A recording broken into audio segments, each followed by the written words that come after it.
The first rays of morning pierced the dense clouds, casting a pale, diffused light across the snow-covered city streets. The sidewalks glimmered under a thin crust of ice, and the early commuters hurried along in muffled steps, heads down against the biting wind. Street lamps still flickered from the night, reflecting off the frost-covered windows of glass towers and brick buildings alike. The world seemed suspended in that quiet, fragile moment, neither fully asleep nor fully awake. From the towering windows of the Marlowe Financial Center, Vincent Marlowe observed the awakening city. CEO of one of the largest conglomerates in the country, he was a man of routine, of schedules measured in minutes and meetings, of decisions that could alter the lives of thousands. Yet even in his empire of numbers and deadlines, he rarely took the time to notice the little things, the way snowflakes settled on wrought iron fences, or how a streetlight reflected in a puddle half frozen under the night's frost. Vincent's coat was buttoned up to the chin, leather gloves protecting his hands, scarf wrapped neatly around his neck. His polished shoes crunched over the ice as he stepped onto the street, but his mind was elsewhere, flitting through charts, emails, and the endless tide of reports from his assistants. The wind brushed against his face, sharp and cold, but it did not register. The city around him existed only as background noise. And then he saw her. A tiny figure, barely taller than the iron fence lining the boulevard, stood motionless in the snow. The little girl's purple coat was dusted with fresh snow, her small boots almost swallowed by the icy street. She clutched a pink backpack close to her chest, shaking, not from the cold alone, but from something far heavier. Her hair, dark and tangled from the night, framed a pale face. Her eyes, wide and brimming with fear, met Vincent's gaze. She took a small step forward, and her tiny voice, barely above a whisper, cut through the morning stillness. The sound was fragile, almost ethereal, yet it struck him like a physical blow. Time seemed to slow. The wind, the bustling street, the distant hum of cars, all of it faded. There was nothing but the girl, standing alone, trembling in the snow, and the raw weight of her words. Vincent felt an unexpected surge of panic, not for himself, but for her, a child, alone, vulnerable, afraid. He bent down to her level, careful not to startle her further. His voice was gentle, low, and steady, a sharp contrast to the icy chaos around them. Hey there, little one. It's okay." My name's Lily," she whispered, clutching her backpack tighter. Her knuckles were white, her lips chapped from the cold. "Lily, all right," Vincent said softly. "Clara," Lily breathed. She works nights at the hospital. She always comes home before sunrise, but last night she didn't. I waited by the window. I tried to sleep, but she didn't come."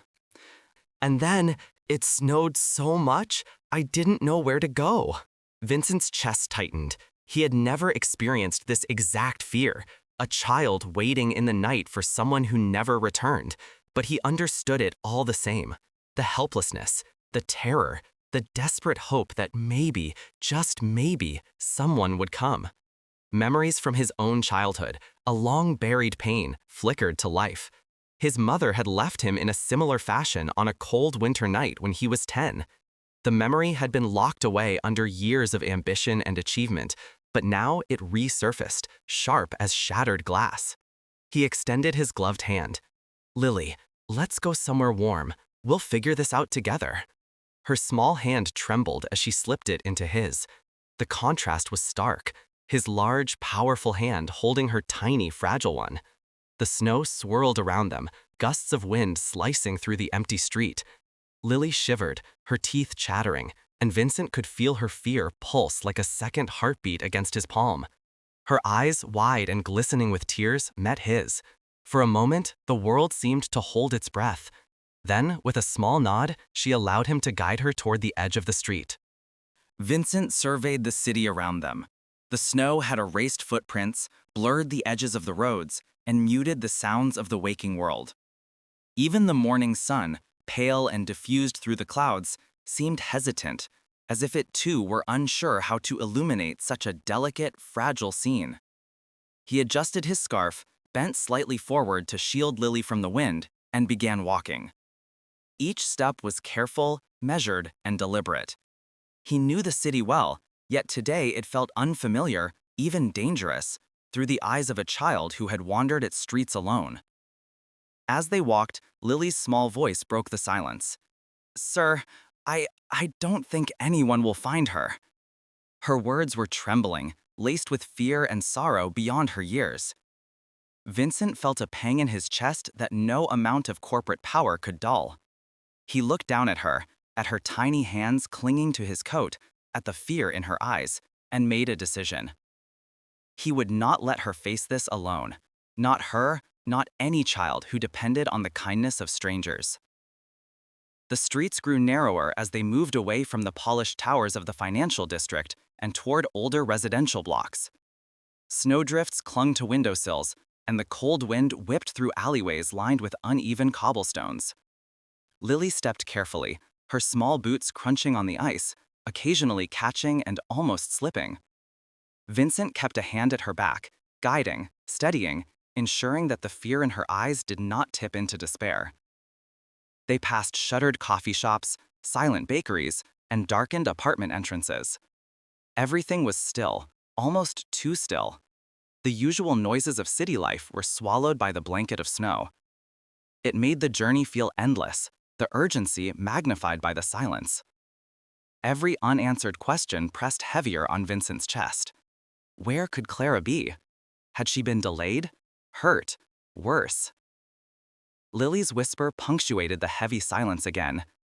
"Sir, she always brings me back a chocolate when she's late." Vincent swallowed hard. His throat felt tight. He kept walking, each step purposeful. He knew they couldn't stop until they found Clara. The snowstorm had erased paths and tracks, but it hadn't erased hope. A few blocks ahead, they passed a small park. Snow-laden branches hung low, drooping over benches and playground equipment. Lily paused, staring at a swing swaying lightly in the wind. She stepped closer to Vincent. She would have let me swing last night if she came home," she whispered, voice cracking. Vincent put an arm around her, steadying her against the biting wind. "This isn't over, Lily. We'll find her. I promise," he said, his voice firm yet gentle, carrying the weight of a vow that could not be broken. The snowstorm began to intensify. Flurries whipped past their faces, stinging the skin beneath scarves and coats. Footprints disappeared almost as soon as they were made. Vincent's resolve hardened with each gust. He was no longer simply a man walking through a city. He was a protector, a guide, a presence of hope for someone whose world had narrowed to the size of this snowy street. And though the wind howled, though the cold seeped into their bones, Vincent Marlowe knew one absolute truth. He would not allow Lily to face the storm alone. The city streets had become almost unrecognizable under the thickening blanket of snow. Sidewalks were coated in slippery frost, and the air was sharp, almost painful as it bit against exposed skin. Streetlights glimmered like distant stars in the early morning haze, casting long shadows across abandoned park benches and frozen fountains. The usual sounds of the city, honking cars, clattering trains, chatter from morning commuters, were muted, swallowed by the storm that had rolled in overnight. Vincent Marlowe adjusted the scarf around his neck and looked down at Lily. She was tiny against the vastness of the snow-covered boulevard, her little purple coat dusted with powder, cheeks flushed red from cold and fear. Her hands were frozen around her backpack straps, fingers trembling as she glanced up at him with wide, uncertain eyes. Vincent crouched slightly so that their eyes met. "We will, Lily. I promise you. We'll find your mom." She nodded silently, but the small movement of her head betrayed both hope and lingering fear. Vincent could feel the weight of responsibility pressing down on him. Not the weight of board meetings, quarterly profits, or stock reports, but the weight of a child's life depending entirely on him. Every instinct screamed that he must not fail. They started walking. Each step was careful, measured. The snow clung to the soles of Vincent's shoes, making every stride heavy. Lily's little boots left tiny, fragile impressions beside the deep marks left by Vincent's polished leather. The wind whipped their scars, stung their faces, and carried an eerie silence between gusts. It was the kind of silence that makes time feel elastic, stretching moments into eternity. Vincent scanned the streets, thinking about where Clara might have gone. The hospital where she worked was several blocks away, but the storm had likely forced her to alter her route. Street cameras might have recorded something, but even if they had, the snow would blur the images beyond recognition. He pulled his phone from his coat pocket, scanning messages and emails from his assistant, but then paused. None of it mattered right now. All of his empire's power couldn't help a frightened little girl whose mother was missing in the snow. "We need to check the path she usually takes," Vincent said, his voice low but steady. Lily nodded. "Yes, the one with the big window. She buys bread for me sometimes." Her small voice trailed off, trembling. "All right, lead the way," Vincent said, "but stay close." As they navigated the icy streets, the storm intensified. Snowflakes fell heavier now, clinging to coats and scarves, frosting eyelashes, and filling the silence with a soft, incessant hiss. Vincent noticed the treacherous patches of ice beneath their feet, forcing him to take slow, deliberate steps. Lily stumbled once, and he caught her quickly. "Careful, Lily." Her eyes welled with tears, but she quickly blinked them away. I'm okay, sir," she whispered. Vincent felt a lump form in his throat. She was so small, so fragile, yet her courage shone brighter than the sun reflected on the snow. It reminded him of his own childhood, of nights when he had huddled under blankets waiting for someone who never came, holding on to hope like a lifeline. Hours passed, or so it seemed. The city had transformed into an almost ghostly landscape. Snow blanketed cars, traffic signals glowed dimly through the thick curtain of white, and shop fronts stood dark and silent. Each rejection made his chest tighten, the fear for Lily and her mother coiling inside him like steel. At one point, they came across a small cafe, its windows steamed over. The owner, a stout man with rosy cheeks, shook his head. "Haven't seen anyone all night," he said, glancing at Lily with a sympathetic frown. "It's dangerous out there for a child, you know. You shouldn't." Vincent cut him off, gently but firmly. "I know, but she's my responsibility now." The man's eyes widened in surprise, but he said nothing further. Vincent helped Lily around the corner, past abandoned cars and snow-laden trash bins, deeper into the heart of the residential district where Clara's usual route would take her. The houses here were older, brick and stone facades, some with frost-crusted windows, others dark and shuttered.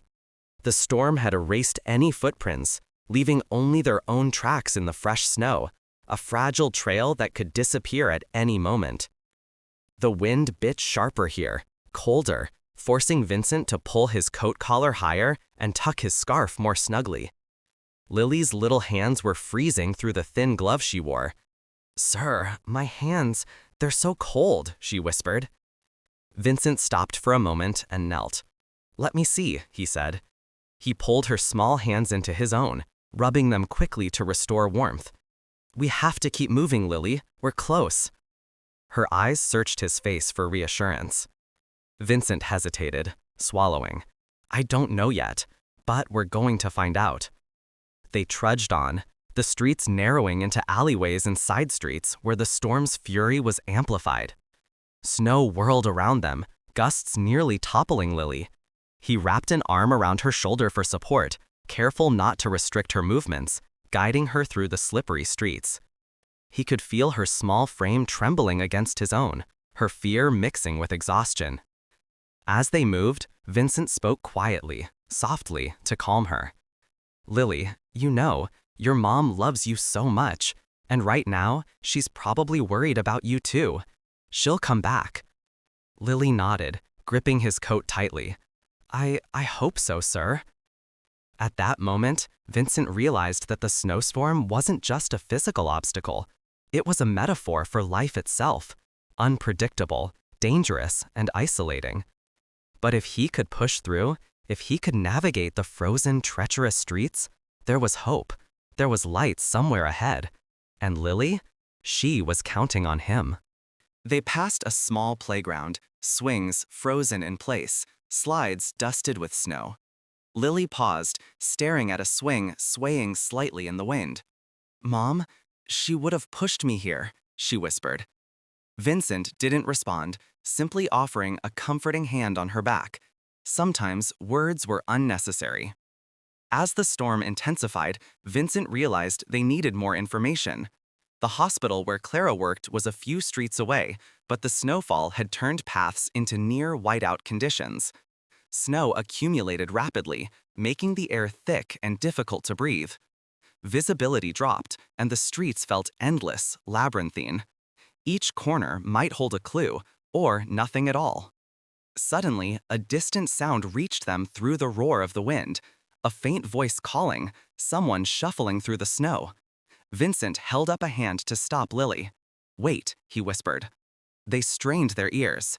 Another shout, muffled but clear. Someone was there. A man emerged from behind a snow-covered dumpster, old, wiry, face reddened by cold, hands warming over a small metal barrel fire. He stared at them warily. Vincent stepped forward.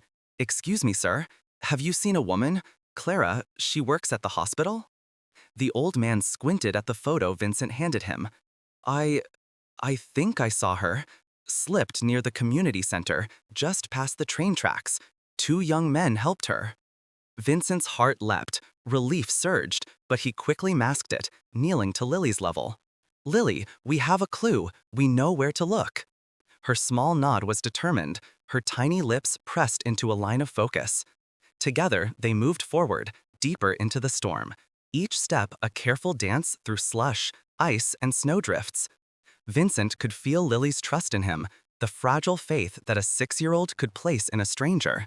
And he would not let her down. Not today, not ever. The streets of the city had become almost unrecognizable beneath the thick, relentless blanket of snow. Every building, every lamppost, every parked car was coated in white, their familiar forms blurred by the storm. The wind howled through narrow alleyways, carrying with it a biting chill that pierced even the thickest coats. Footsteps crunched over ice and hardened snow, but they were nearly swallowed by the larger gusts that made the world feel simultaneously vast and claustrophobic. Vincent Marlowe stepped a firm hand on Lily's small shoulder as they navigated the shadowed streets, her tiny boots slipping occasionally on icy patches. Her breath came in small, misty clouds that mingled with the drifting snow, and every now and then she paused, glancing around with wide, searching eyes. Vincent could feel the fear radiating off her like heat from a fire. But beneath that fear, there was something else, a fragile, unwavering hope that someone would come to rescue her, to restore the world to the way it should be. They had walked through familiar neighborhoods, past shuttered shops and silent cafes, yet there was no sign of Clara. Vincent's mind ran through every possibility. Had she been delayed by the storm, slipped and been injured, or worse? Each thought tightened the knot in his chest. He reminded himself that he had a mission now that surpassed all boardrooms, all meetings, all deadlines. His responsibility was no longer to an empire. It was to this small child, trembling beside him, trusting that he would keep his word. As they moved deeper into the older industrial districts, the snowstorm's fury increased. Snow whirled around them in dense sheets, swirling over rooftops, piling against fences, and coating abandoned vehicles with a thick, soft layer. Visibility was low. Even the streetlights struggled to penetrate the swirling white. Every shadow could hide danger, or a clue. Every alley could be the place where Clara had stumbled or sought shelter. Vincent scanned each doorway and alley with sharp, focused eyes, looking for any sign of life. And then, in a narrow, frost-covered alleyway, he saw a small glow, an orange flicker, dancing across the ice. Curious, he approached cautiously, holding Lily close. As they neared, they found an old man crouched beside a metal barrel, tending a small fire. His clothes were patched and worn, his face weathered, and his hands shook from the cold. But his eyes were keen, flicking quickly to Vincent and Lily as they emerged from the storm. "Excuse me," Vincent called gently, holding out a photo of Clara. "Have you seen this woman?" The man squinted through the blizzard, his gaze sharpening as he studied the photo. I think I did," he said slowly, voice raspy. "Near the community center. She slipped on the ice. 2 young men helped her, took her inside somewhere. I didn't see exactly where, but there's a shelter nearby." Vincent's heart leapt, though he kept his expression neutral. This was the first concrete clue in hours of searching, the first thread that could lead them to safety. He glanced down at Lily, who had wrapped her frozen hands around his coat sleeve. "Lily, we have a clue. We know where to go," he whispered. Her eyes widened, a mix of hope and fear sparking in their depths. They set off again, each step now guided by the glimmer of possibility rather than uncertainty. The streets narrowed further, snow piling higher against walls and trash bins, gusts of wind threatening to push them off balance. Vincent adjusted Lily's scarf, pulling it closer around her small face, and murmured words of encouragement. "Almost there. We're very close now." Lily's trust in him was palpable. She walked beside him silently, occasionally looking up, lips trembling as if she wanted to speak but held back.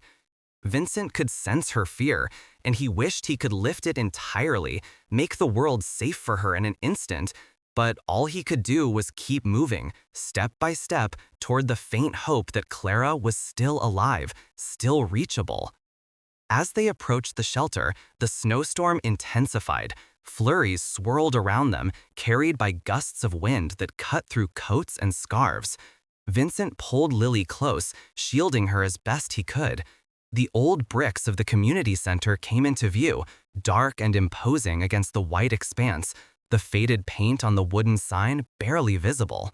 Smoke curled from a small chimney above the roof, a hint of warmth and life inside. They reached the door, and Vincent pushed it open. The warmth hit them immediately, a stark contrast to the biting cold outside. The smell of wood smoke, soup, and antiseptic filled the air. Volunteers hurried about, tending to those who had sought refuge from the storm, some with minor injuries, others merely seeking warmth. The space was small, crowded, yet alive with quiet energy, each person focused on helping others survive the night. Vincent scanned the room, Lily's hand gripping his coat, and there she was, Clara. Her leg was bandaged, her hands scratched and reddened, but her eyes snapped open when she saw Lily in his arms. Lily's small cry echoed through the room, a mix of relief, fear, and love. She rushed forward, throwing herself into her mother's arms. Clara embraced her tightly, murmuring reassurances over and over. "It's okay, baby. I'm here. I'm safe." Vincent watched, quietly standing back. He felt a warmth spreading through him that had little to do with the fire or the shelter. It was the warmth of resolution, of hope realized. The storm outside was still raging, but within these walls, a different kind of calm prevailed. The calm of safety, of love, of human connection restored. Volunteers moved around them, tending to minor injuries and ensuring comfort. One approached Vincent. "Wound?" she asked, glancing at him. Vincent shook his head. She needed someone, and I promised her I'd find her mother." Clara's voice, still shaking, spoke again. "Thank you." Vincent waved her off, his voice quiet. "It wasn't me." He looked at Lily, who was nestled against her mother, her small hands gripping the fabric of Clara's coat, and the trust she placed in me. As the storm continued outside, Vincent allowed himself a moment to breathe. Every fear, every concern, every step through the snow had led to this moment, a reunion, a restoration of hope, a triumph over the chaos of the storm. He realized as he watched mother and child together that even in the harshest conditions, kindness and courage could prevail. The community center became a temporary haven, a place where human warmth could combat the cold outside. Vincent spoke with the volunteers, arranging for Clara's care and ensuring Lily would be comfortable. He refused thanks, insisting that the child's bravery was the real story. Hours seemed to pass in quiet observation. Vincent noticed subtle details. The small, trembling smile on Lily's face as she held her mother's hand, the relief washing over Clara's features, the way volunteers moved with care and dedication. Each moment reinforced something Vincent had long forgotten, that life's most profound victories were not measured in wealth or power, but in the restoration of hope and human connection. Outside, the storm continued, but within the shelter walls, the chaos was replaced with gentle order. Vincent stayed until he was sure that Clara and Lily were settled, until the mother-daughter bond had begun to heal the fear and anxiety of the night. And then, as the first hints of late morning light filtered through frosted windows, he prepared to step back into the city he thought he knew, transformed by what he had witnessed. Lily looked up at him one last time, eyes wide with gratitude. "Sir, thank you," she whispered. Vincent smiled softly, ruffling her hair. "No need for thanks, Lily. You were brave." As they prepared to leave, Vincent realized that this night, this storm, had changed him as much as it had changed the lives of the child and her mother. The streets outside were still dangerous, still cold, still white with snow, but he carried within him the warmth of hope, courage, and human compassion. And somewhere, amidst the swirling snow, a small whisper of relief and love echoed. Lily's mother was safe. The shadows of the storm had lifted, and the light of human connection had triumphed. The warmth of the community shelter was a stark contrast to the bitter chill of the snowstorm outside. The smell of wood smoke mingled with the faint aroma of soup simmering on a small stove, creating an atmosphere that felt both welcoming and urgent. Volunteers moved with precision and care, guiding those injured or exhausted from the storm to blankets, hot tea, or first aid. Each face reflected a shared resilience, a collective effort to combat the cold and chaos that had enveloped the city overnight. Vincent Marlowe stood silently, observing the organized chaos. His coat dusted with snowflakes, gloves still damp from the storm outside. Lily, nestled against her mother, clutched Clara's hand tightly, her small body trembling, not from the cold now, but from the emotional release of being reunited. Clara's eyes, wide and tearful, followed Vincent with a mixture of gratitude, astonishment, and quiet relief. I don't know how to thank you," Clara said softly, her voice shaking. "You—" Vincent shook his head, interrupting gently. "No thanks necessary. You're safe now, and that's all that matters. Lily, you were brave." Lily looked up at him, eyes shining. Vincent knelt to meet her gaze. "I promised I would find your mom."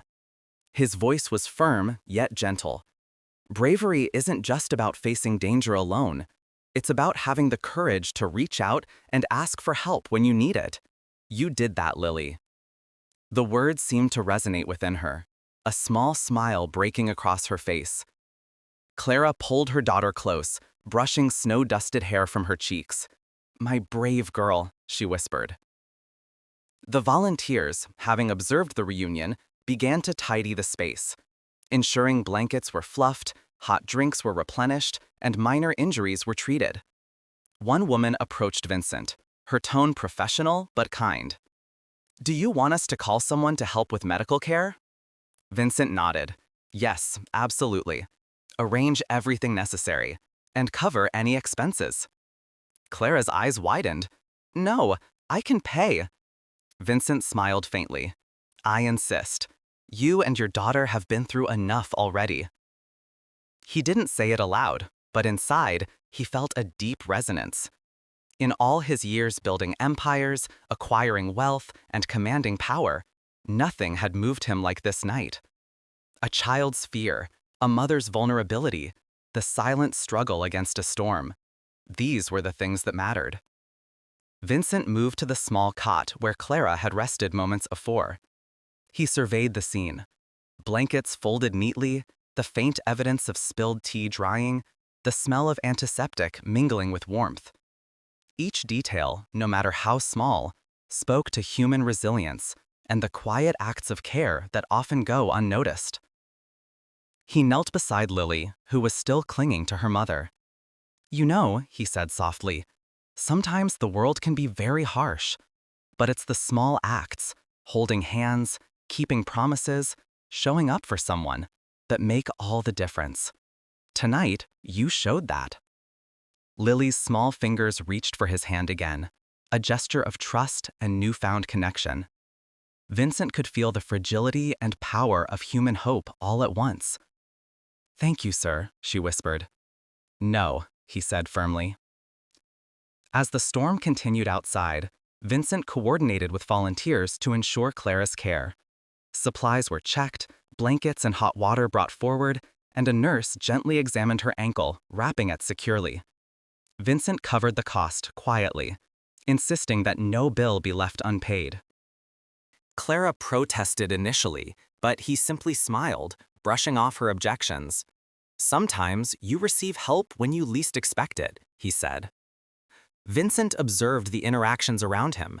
He noticed the volunteers, strangers to Lily and Clara, working tirelessly to provide warmth, comfort, and medical attention. It struck him that heroism didn't always come from wealth, power, or titles. Often, it came from quiet, unheralded acts of care, from the willingness to stay present when it mattered most. Vincent's mind wandered briefly, recalling the early days of his career. He remembered cold boardrooms, corporate rivalries, and the constant chase for profits. And yet, here he was, in a shelter warmed by fire and human compassion, realizing that none of that mattered compared to the lives he had touched tonight. Clara, seated on a cot with Lily beside her, finally looked up at Vincent. Her eyes were soft, brimming with gratitude. "You didn't just find us," she said quietly. You reminded me that there are still good people in the world." Vincent shook his head. "I didn't do anything extraordinary. I just listened, and I acted." The weight of the night pressed on him, the long hours trudging through snow, the fear in Lily's eyes, the desperation of a child hoping for her mother. And yet it was tempered by the warmth he now felt, a quiet sense of accomplishment, not tied to profit or power, but to human connection. He stood, brushing snow from his coat, and looked around the shelter one last time.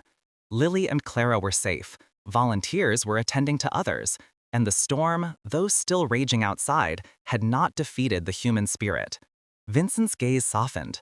He had been reminded tonight that wealth and status are meaningless if not paired with empathy and courage. Lily tugged gently at his sleeve. "Sir, will you stay for a little while?" Vincent smiled. He lowered himself beside them, sitting quietly, allowing the mother and daughter to rest. Outside, the storm's fury continued, but inside, warmth and safety prevailed. It was in this quiet, in this simple act of presence, that Vincent found a new kind of fulfillment, one that no boardroom or business deal could ever offer. She smiled, tears in her eyes, a smile that made him realize the world could be cruel. It could test every ounce of strength he had, but love and sacrifice would always outshine hardship. Daniel left the hospital that evening, walking into the crisp city air. Mia held his hand as they stepped out together. But the letter wasn't just a revelation.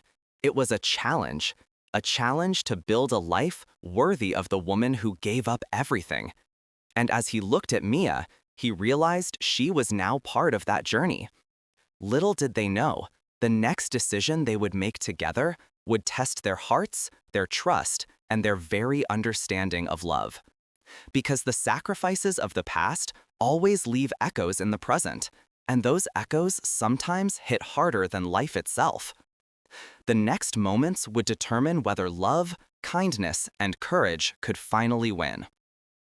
A week later, Daniel and Mia returned to the diner. It was early evening and the neon lights flickered gently. Miss Parker was seated near the window, wrapped in a soft blanket. She smiled weakly as Daniel and Mia approached. "What?" she asked, her voice light, though her eyes betrayed the weariness she had carried for years. Daniel knelt beside her. "I'm here to make sure you see the life you sacrificed for. he said, voice steady but emotional. Oh, Daniel had spent the week organizing something quietly. Using the trust Miss Parker had set up, he had arranged a surprise celebration at the diner. Local families, truck drivers, and staff who had witnessed Daniel grow up were invited. It wasn't about grandeur, it was about community and gratitude. As the diner filled, Miss Parker's eyes widened. "What?" she whispered. Daniel took her hand gently. "You helped me when I had nothing. Now it's time everyone sees what you've done." Mia stood beside Daniel as the crowd clapped and cheered. Daniel began speaking. "I wouldn't be here without Miss Parker. She gave me everything she had, even when it meant giving up her own comfort. And today, we celebrate her." Tears streamed down Miss Parker's face. She looked around the diner, every familiar corner, every old booth, every staff member smiling back at her. And then Daniel knelt before her. "For everything you've done, I promise to make the life you sacrificed for meaningful." The crowd erupted in applause. Some wiped their own tears. Mia felt her heart swell. This was a love story, yes, but it was also a story of unseen sacrifices, quiet heroism, and human kindness. Miss Parker held the letter Daniel had received in her frail hands. She read it aloud softly. "Live boldly, my dear Daniel. Live fully." Her voice trembled. "And you did," she said, looking at Daniel. "You lived, you thrived, you loved." Mia stepped forward. "Miss Parker, your sacrifice has touched everyone here. You showed us what it means to give selflessly, to care without expectation." Miss Parker's eyes sparkled through tears. For the first time in years, she felt the weight of her own life's purpose, fulfilled in a way that words could not capture. After the celebration, Daniel and Mia walked outside into the cool evening. Mia broke the silence. "Daniel, that was incredible." Daniel nodded, holding Mia's hand. "She is, and I will never forget what she gave me." Mia smiled, tears glistening. Daniel pulled her close, not just in a romantic gesture, but as a promise to carry forward everything he had learned: kindness, sacrifice, and love. Months later, Daniel completed his construction business plan. The first house he built was for a family in need, modest, strong, and safe. Mia helped him furnish it with simple touches of warmth. Every detail carried a memory of Miss Parker's love and guidance. When Miss Parker finally moved in temporarily to watch over the opening, she sat in the living room, smiling. Knowing she had given Daniel more than a life, she had given him purpose, love, and resilience. Daniel turned to Mia. "This is the start of everything we've dreamed of," he said softly. "And it all began in a little diner," Mia whispered, smiling. Daniel nodded. "Yes." Years later, Daniel and Mia returned to the diner with their own child. The neon sign flickered as always. The old jukebox hummed a familiar tune. They sat in the same booth where Daniel had once nervously waited for his first date. Miss Parker, older but content, sat across from them, holding the baby's tiny hand. "Thank you," Daniel said softly, "for everything." Miss Parker smiled, a tear rolling down her cheek. "You made it all worthwhile." The camera pans out. The diner, once forgotten, now glows with memories of sacrifice, love, and human kindness. And the scene fades to black.